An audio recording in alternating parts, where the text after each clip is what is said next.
ఆదివారపు ఆరాధన పొరపాటును వదిలిపెట్టడం. కంపెనీలో చెప్పాడు, సార్ మీరు సోమవారం నుంచి శనివారం వరకు బండ సాకరీ చేసుకొని చేస్తా, ఆదివారం ఒక్కరోజు మాత్రం డ్యూటీకి రమ్మనదు. Please sir, please sir. చాలామంది అధికారులు ఆయన మంచితనం నమ్మకత్వాన్ని చూసి ఆదివారం ఆయన డ్యూటీకి రమ్మనేవాళ్ళు కాదు. ఒక అతని మీద పంతం కట్టి లేనిపోయిన పితృలు చెప్పి అతను ఆదివారం వస్తేనే సరే, లేకపోతే నేను నూరుకోను, రివర్స్ అయ్యాడు.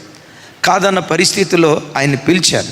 బాబు, ఆదివారం నువ్వు డ్యూటీకి రావాల్సిందే, ఆరాధన ఉంటే తర్వాత ఇంకో రోజు ఎప్పుడైనా వెళ్ళొచ్చో, నువ్వు ఆదివారం రావాల్సిందే అంటే, సార్ నాకు డ్యూటీ వద్దు సార్, నేను ఆరాధనకి వెళ్ళిపోతాను అని చెప్తే ఉన్నపాటున ఆయన డ్యూటీలోంచి తీసేశారు.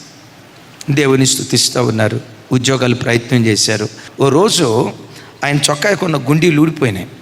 ఆ రోజుల్లో ఎప్పుడో ఒక చిన్న గుండు పిన్ను ఒకటి ఉంటే ఆ గుండు పిన్ను తీసుకొని చొక్కాకి పెట్టుకున్నాడట. అక్కడ తోట పని ఉంటే ఆ తోట పని చేస్తా ఏదో దోమకి ఏదో కొడుతుంది అన్నట్లుగా ఇట్లా అన్నాడట. అనే లోపు ఆ గుండు సుద్దిలి పొట్టలు దిగిందట. ఓ చిన్న ప్రార్థన చేసుకున్నాడట, దేవా చొక్కాకి పెట్టుకునే గుండు పిన్ను గుచ్చుకోకుండా ఉండాలంటే ఏం చేస్తే బాగుంటుంది? ఏదైనా ఒక చిన్న ఐడియా నాకు ఇవ్వవా? ఒక చిన్న ఐడియా ఈ ప్రభు అంటే వెంటనే దేవుడు సేఫ్టీ పిన్ నమూనా చూపించాడట. ఆ సేఫ్టీ పిన్, ఈ గుండు పిన్నును కాస్త ఇట్లా డిజైన్ చేయి, డ్రాయింగ్ ఈ డిజైన్ తీసుకెళ్ళి నిన్ను ఏ డ్యూటీలో నుంచి ఏ అధికారులు తీసేశారో వాళ్ళకి ఇచ్చేయి, పేటెంట్కి అమ్మేయి. కూర్చున్నాడు, డ్రాయింగ్ గీసాడు. ఆ డ్రాయింగ్ గీసుకొని ఏ ఉద్యోగంలోంచి తీసేశారో అక్కడికే వెళ్ళాడు.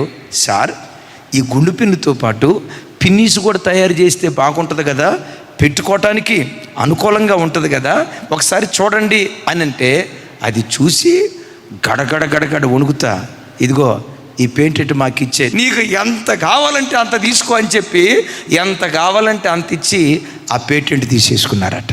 వాళ్ళు అన్నారట, ఏ దేవుడిని ఆరాధిస్తున్నాడో ఆ దేవుడు ఈ బిడ్డను మర్చిపోలేదు. దేవుడు పుట్టించే ప్రజ్ఞ ఎలా ఉంటుందో ఒకసారి చూడండి. ఆయన పేరు వాల్టర్ హంట. ఈ పిన్నీసు తయారు దీని నమూనా ఎప్పుడొచ్చిందో తెలుసా? 1849 సంవత్సరంలో దేవుని ద్వారా ప్రజ్ఞ పొందుకున్న మనుషుడు దీన్ని తయారు చేశాడు. ఈ నమూనా ఎప్పటికీ చెక్కు చెదరలా.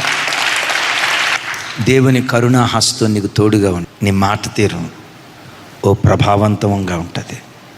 నీ నడక పడక, నీ హావభావాల్లో, నీ చదువు, ఉద్యోగ, ఏ రంగంలోనైనా ఓ ప్రభావశీలిగా బ్రతకటానికి దేవుడు కృప చూపిస్తాడు.